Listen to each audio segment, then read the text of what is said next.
राम नारायण राम। आजिकाली चारिपखे अवस्था दिनकु दिन बिगड़ी चली अछि। लोक माने बुझी पारु नाहंती जे सेमानंक पई कौन ठीक एवं कौन भूल। व्यक्तिर धर्म तांकर मन एवं हृदय रे अछि। व्यक्ति एहाकु अनुसरण करिबा उचित।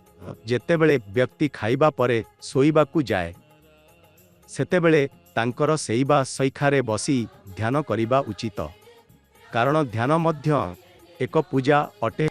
आपण निजे अल्लाहंकर प्रेरित प्राणी। आपण निजे भगवान निजकु स्मरण करंतु एवं निजे अनुसंधान करंतु। आपण किए केउठु आसिछंती, केउठी जीवे, मृत्यु परे कण नेई जीवे ध्यान करंतु।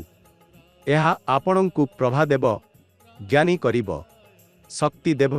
पृथ्वी अछि, पवन अछि, पानी अछि, आकाश अछि, एसबु एबे अछि, भविष्यतरे मध्य रहिब। तेणु एगुड़िकर कौनसी मूल्य नाही। किंतु मनीषंक द्वारा निर्मित प्रत्येक जिनिसर मूल्य अछि। ऊपर अंचलर देइथिबा जिनिसर कौनसी मूल्य नाही। जेहिठी आमे देखि पारु नाहु एहा अर्थ एहा अछि नाही एमिति नुहे। जनसाधारणंकु गरीब मनीषंकु सजाग करिबा उचित। गरीब लोकंकु एमिति नेता माने एवं मंत्री माने केते दिन धरी मूर्ख चाली अछंती।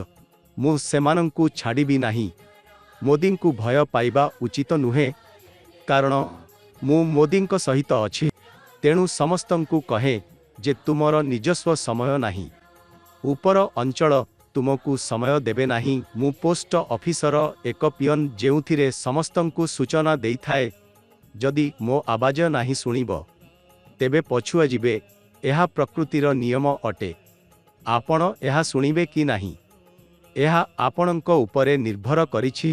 आम आजिर युव पीढ़ी जेतेबेले राम नारायण राम नामरे जुड़ी होइथाए, एही बीज मंत्र जप करे, सेमानंक मध्यरे आत्म विवेक देई उत्साह दिए। प्रत्येक माता पितांक कर्तव्य हेउछि शिशुबठा दिनरू एही शिक्षा देबा। बाल्यकालरू राम नारायण राम नामरे जुड़िबा जरूरी। मु समस्तंकु कहे जे आमे समस्ते आत्मचिंतन करिबा उचित। निज मनर सुनिबा उचित। निज विवेकर आवाज सुनिबा उचित। जीवन रे ठीक दिगबोध पाई राम नारायण राम ही एकमात्र पथ।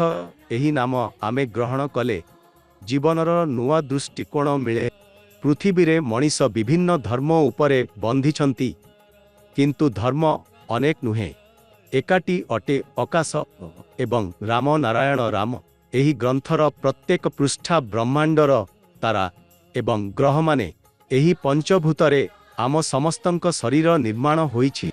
ते राम नारायण राम ही आपणंक जीवनर एकमात्र सत्य अटे।